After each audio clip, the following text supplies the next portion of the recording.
네, 칼국수 후루루님께서 문의를 하신 하이비전 시스템과 이야기를 나눠보겠습니다. 매수 가격은 12,100원에 비중은 50%. 애플 향 보고 오늘 매수했습니다. 전망 및 전략 부탁드립니다. 라고 말씀을 주셨네요. 자, 일단 하이비전 시스템 관련해서 애플 관련해서 말씀드린다면 결국에는 TOF 카메라 모듈이죠. 네, 그렇습니다. 이번에 아이폰에 대한 어떤 기대감들과 함께 과감한 슈팅을 하신 게 아닐까라는 생각이 드는데요. 우선은 지금 단기적인 상황에서는 조금 비중에 대한 부분들의 부담감들이 느껴질 수 있기 때문에 비중 축소에 대한 의견을 먼저 가볍게 말씀드리고 시작합니다.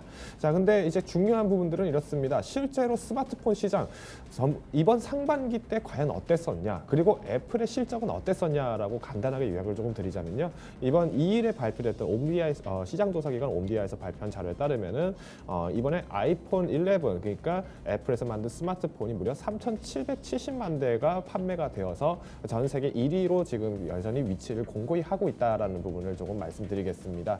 자, 그러면 삼성도 마찬가지로 스마트폰에 대한 기대감들 높았는데 어땠느냐? 다행스럽게도 2위의 어떤 실적들을 유지를 하고 있다는 점을 조금 감안을 하시면서, 자, 이제 앞으로의 스마트폰 시장이 더 커질 것이냐, 이런 부분들과 함께 연계를 해서 이야기를 조금 나눠보겠습니다.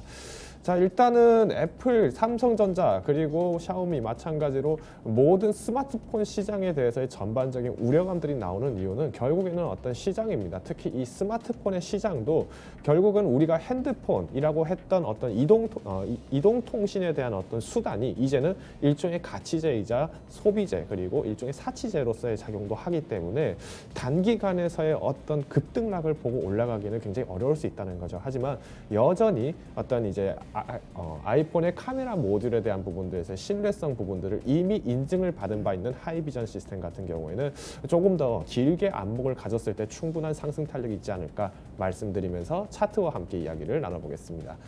자, 일단 하이비전 시스템 일봉입니다. 보시면 아시겠지만 사실 이전 고점을 아직 돌파를 못했습니다. 그러니까 뒤집어서 말씀드리면 굉장히 매력적이고 지금도 여전히 저점 매수의 기회에 있다라는 부분들을 조금 소개를 드릴 수 있겠네요.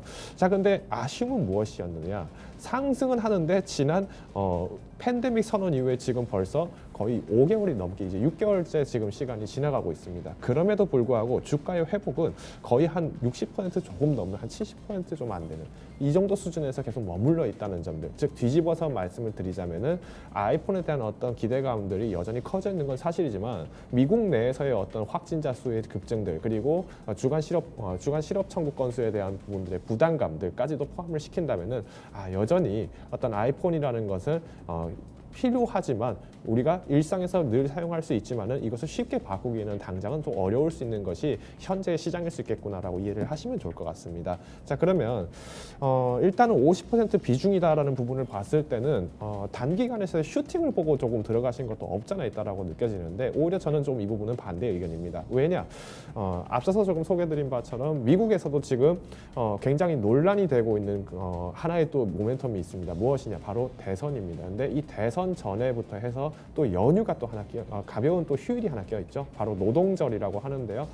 미국에서는 9월 7일에 이제 노동절 연휴가 또 이어지기 때문에 마찬가지로 이 기간 때 지난 5월에 미국에서 발생했던 메모리얼 데이즈와 같은 이런 코로나 확진자의 급증에 대한 우려감들을 여전히 표명을 하고 있습니다. 그래서 지금 시장에서는 스마트폰 시장에 대해서 미리 선점을 하는 것도 굉장히 좋은 효과지만 단기적인 시장에서의 비중을 늘려놓으신 것은 굉장히 부담스럽고 조정에 대한 여파들을 더 크게 받을 수 있다는 부분들을 조금 강조를 드리고 싶네요. 자, 수급 한번 보겠습니다. 그러면 수급 같은 경우에는 누적으로 한번 저희가 조금 살펴볼게요. 3월 23일 그러니까 팬데믹 이후부터의 움직임들은 다 누가 움직였을까요? 그렇죠. 어느 정도 개인이 조금 초반에 계속 매수를 한 상태로 매도를 하기가 쉽지 않은 구간이었다라는 부분들을 조금 소개를 드릴 것 같네요. 오히려 기관에 의해서 단기간에서의 어떤 수급적인 면들이 회복은 됐지만 여전히 외국인들은 조금 다소 부정적으로 보고 있는 부분도 있다라는 것을 조금 감안을 하시면 쉽게 접근을 하기에는 어려울 수 있다는 점들 반드시 명심을 하시고요.